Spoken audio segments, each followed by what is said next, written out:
নিজৰ ঘৰ থকাৰ পিছতো শিশুগৃহৰ আলহী হ'ব লগা হ'ল কণমানি ভাতৃভগ্নী। পিতৃৰ নিৰ্দয় প্ৰহাৰৰ বলি হোৱা কন্যাই কান্দি কান্দি ক'লে, চকুৰ ওচৰত আৰু হাতত সেয়া কিহে মাৰিলে?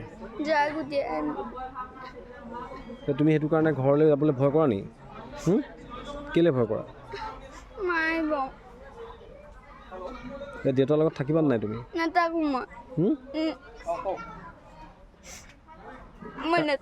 কাৰ লগত নাথাকা? কিয় কিয় নাথাকা? কাৰ লগত থাকিবা এতিয়া তুমি? কাৰ লগত থাকিবা এতিয়া? মা ক'ত গ'ল? কিহৰ কাৰণে গ'ল? কোনে মাৰে? মাকো মাৰে? হাত ভাঙি পুতিয়া যায়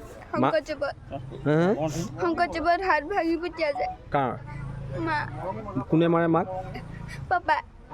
মাকো মাৰে? অকল মৰাটোৱে কাম, মদ পানী খায় নি? কিমান নিষ্ঠুৰ হ'লে এজন পিতৃয়ে এনেদৰে প্ৰহাৰ কৰিব পাৰে নিজ সন্তানক? কিমান অসহায় হ'লে পুত্ৰৰ অত্যাচাৰৰ বলি হোৱা পিতৃয়ে ঘৰ এৰি থাকিবলগীয়া হ'ব পাৰে বাহিৰত?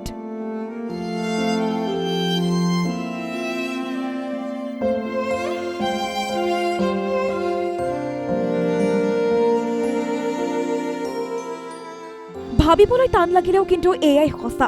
গোলাঘাটৰ এহাল কণমানি আৰু ককাকৰ সৈতে যি ঘটনা সংঘটিত হৈছে সেয়া অতি লজ্জাজনক।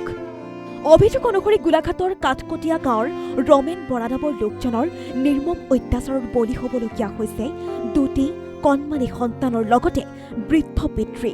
আৰু এই অত্যাচাৰ ইমানেই ভয়ংকৰ যে নিজ পিতৃৰ পৰা কণমানি দুটিক আঁতৰাই শিশুগৃহলৈ পঠিয়াবলৈ বাধ্য হৈছে ককাক। ঘৰতে যাম, গাঁৱৰ মানুহৰ ঘৰত কাম কৰি থাকিম আৰু সিহঁতক ওচৰলৈ আহি গৈ থাকিম। ছোৱালীজনীহঁতৰ হ'ল যাব পাৰিম নহয়। ভাইটিৰ লগত যাম, ভাইটিৰ লগতে যাম। সিহঁতে যাব পাৰিব সিহঁতৰ ওচৰলৈ। কিন্তু তেতিয়া আপোনাৰ মনত বহুত দুখ লাগিব ঘৰ গৈ। দুখ নালাগে মানে ল'ৰা ছোৱালীকেইটা ৰক্ষা পৰিব। নহ'লে সি মাৰি পেলাব নহয়। কোনে মাৰি পেলাব? বেটাই মাৰি পেলাব। আপোনাৰ ল'ৰাই? এতিয়া মানে আপোনাৰ ৰাতি দুটা বাচিল তাৰমানে? বাচিল। ইফালে ৰমেন বৰাৰ অত্যাচাৰ সহিব নোৱাৰি ইতিমধ্যে পত্নীয়ে ঘৰ এৰাৰ পাছত সন্তানৰ ওপৰত ভয়ংকৰ হৈ উঠিছিল পিতৃৰ অত্যাচাৰ, যাৰ ফলত শুক্ৰবাৰে নিশা ককাকৰ সৈতে গাঁৱৰ সংঘত বিনিত্ৰ ৰজনী কটাবলগীয়া হ'ল কণমানি দুটিয়ে। শেষত ককাকে পুত্ৰক আৰক্ষীৰ হাতত গতাই দিয়াৰ লগতে কণমানি দুটিক পঠিয়াই দিলে শিশুগৃহলৈ। কিন্তু অসহায় ককাকে মৰমৰ নাতি দুটিক দিলে প্ৰতিশ্ৰুতি, মাজে মাজে গৈ লগ কৰি থাকিব নাতি নাতিনীয়েকক। এয়াই আজিৰ সমাজৰ বাস্তৱ ছবি, য'ত পিতৃৰ হাততে নিৰ্যাতিত হ'ব লগা হৈছে অসহায় শিশু। গোলাঘাটৰ পৰা মৃদুল গোস্বামীৰ সহযোগত news desk report, the news plus.